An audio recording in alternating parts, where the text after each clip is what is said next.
Well, former Vice President Joe Biden continues to face criticism for comments that he made about working with segregationist senators in 1970. New voters now in South Carolina are reacting to those comments as Biden and 21 other Democratic presidential candidates prepare to descend on the state for Representative Jim Clyburn's annual world-famous fish fry.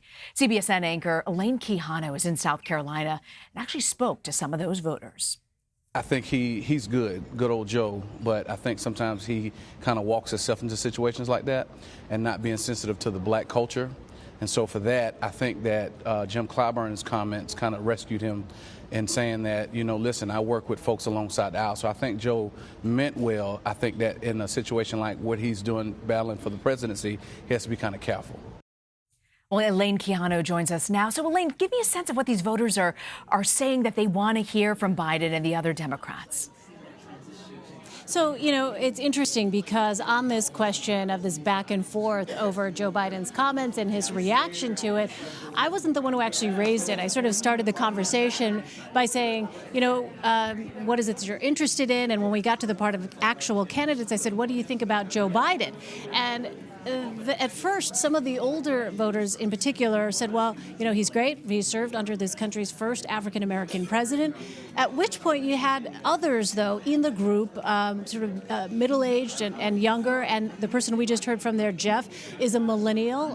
He is somebody who said, look, that caught his ear. And all of a sudden, that opened up the conversation. And I saw in real time this discussion take place where what had been something that some of the folks in the group were not aware of, as they learned more about it, it caused them to pause a bit, and they kind of took it in a surprise sort of fashion, that this was not something that they necessarily expected to hear. And when you talk to these voters, what they say, it's not even just what the former vice president said, it's been his reaction to Senator Cory Booker's call for an apology. Some of the folks we talked to said they felt that there was something about the former vice president's reaction that somehow felt insensitive, the way in which he said that Senator Booker should know better.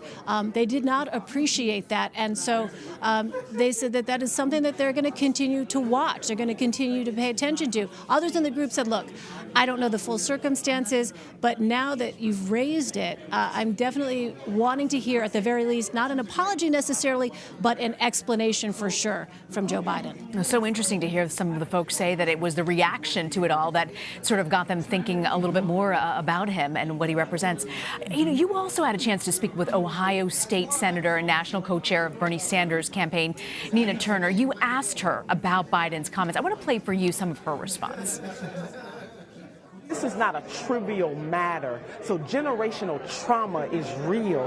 And no one, from Vice President Joe Biden, no one should be cavalier about that history. And it's just arrogance to say that a segregationist never called you boy. Well, they never called him boy because he is a white man. And he's never had to endure the same type of generational race-laced trauma that black folks have had to endure generation after generation. Do we have any sort of sense as to how Biden might respond to all of this? Yeah, how Senator Sanders might. Yeah, we're here at his headquarters in Columbia, South Carolina, where they just had a large group of folks listening to Senator Turner and others.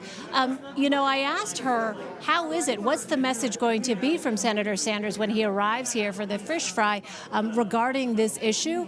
And she said, look, he is someone who has focused on having a unifying message. And yes, he did join with Senator Booker in calling on former Vice President Biden to apologize, but he's really focused on his continued economic message, the fight that he has been in, she said, you know, for years now against corporate interests, and in trying to kind of communicate that message even more clearly to people here of all races and backgrounds, that in fact he is the candidate, she said, that really has their best interests at heart. So, you know, it sort of remains to be seen. It'll be interesting to see if he's asked about that specifically, what his response might be.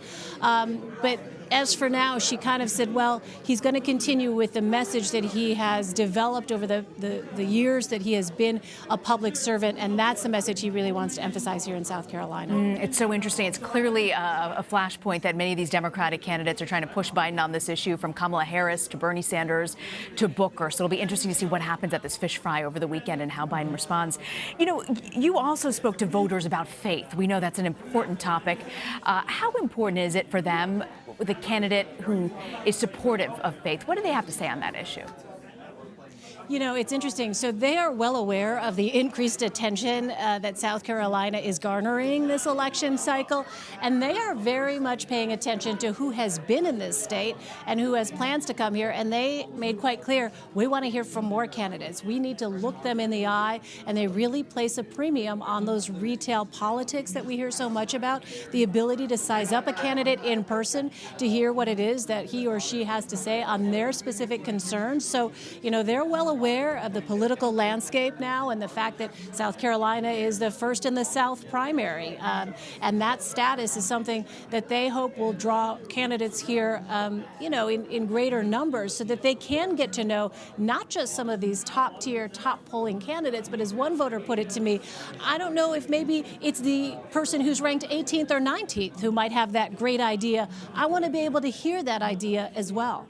Ideas and issues matter. It's so clear to hear you say that. You know, when you talk about issues, though, what do they want to see the candidates bring up and address at this fish fry, particularly tomorrow night? So this is an interesting point, because they raised the same issues that we've heard other Democrats in other states raise. Health care really being, I would say, one of the top priorities for them. Multiple people that we talked to today said health care is something that they very much think about. It's, of course, very much a part of their lives. They also talked about student debt, not just their own that they may be carrying, but one woman talked about having her own student debt to worry about, but her daughter's, and then worrying about what her granddaughter might have to endure in terms of student debt and loans down the line. She was very interested to hear what candidates had to say about that.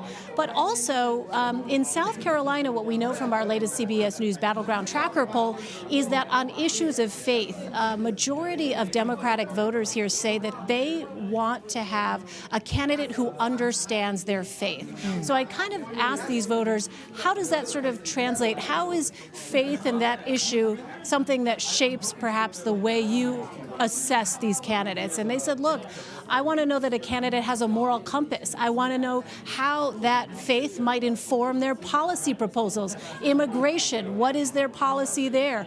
Are those values expressed in the policies that they preach? So that lens to me is something that is different, and it's something that I'm certainly going to be listening for at the fish fry and all throughout this weekend. Absolutely. Fascinating to see exactly what more they have to say. Elaine Quijano, thank you very much for joining us.